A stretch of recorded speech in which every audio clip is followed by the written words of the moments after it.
In honor of Memorial Day, let's look at one of Marvel's unsung heroes, Darwin, who was underutilized and how his early death ties into a troubling trope in sci-fi and horror films.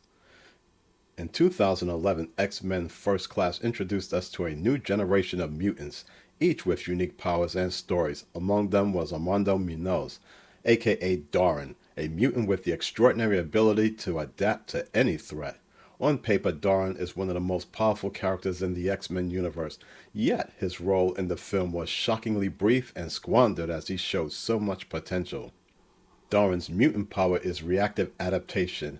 His body instinctively evolves to survive any situation. Fire, he becomes fireproof. Water, he grows gills.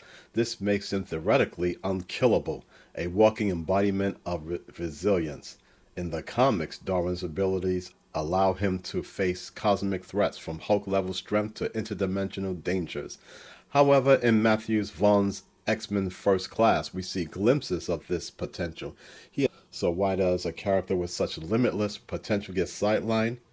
Darwin's story could have been central, especially in an era when the struggle for civil rights was prominent.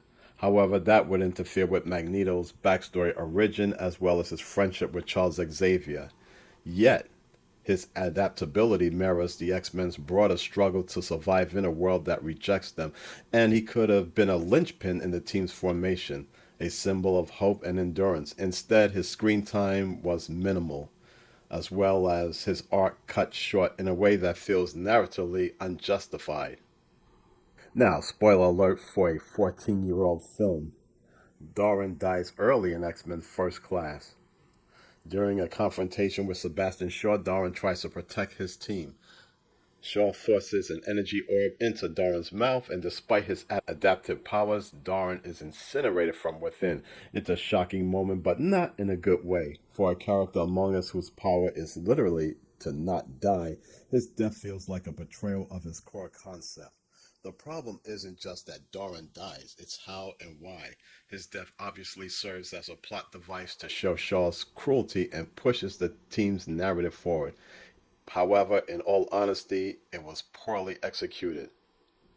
Darwin's adaptations are reactive and instantaneous in earlier scenes.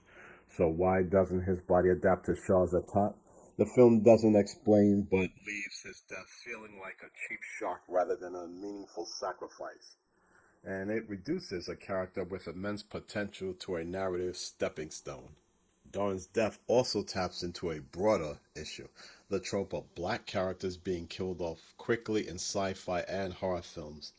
This pattern, often called black guy dies first trope, is a well-documented cliche from Alien's Sergeant Apone to Jurassic Park's Ray Arnold. Black characters are frequently introduced only to be displaced early, often to raise stakes for the usually white protagonist. Played by Ed Gathegi, Darwin fits this pattern uncomfortably well. As the only black member of the young X-Men team, his early death feels like a missed opportunity to break from this trope. Instead of developing Darwin as a complex character with a unique perspective, perhaps exploring how his adaptability reflects resilience in the face of systemic prejudice, this film uses him as a disposable catalyst for drama, which reinforces a harmful pattern where black characters are underrepresented and undervalued in genre storytelling. His underutilization isn't just a storytelling misstep, yet it's another missed chance to enrich the X-Men franchise. For a series that is built on themes of marginalization and acceptance, Darwin, a black mutant whose powers embody survival, is given absolutely no room to explore these parallels. His death feels like a cheap and lazy shortcut, prioritizing shock value over character depth. Now, imagine a version of X-Men First Class where Darn actually survives, using his adaptability to bridge divides between Charles and Eric's ideologies. I believe his perspective could have added nuance to the film's exploration of mutant identity, especially through the lens of race. Instead, his early exit reinforces a trope that diminishes representation and robs audiences of a potentially iconic character. So, by giving Darwin the death he deserves instead of death, the film could have told a richer, more inclusive story. So, here's hoping future adaptations learn from this mistake and let Darwin's resilience shine.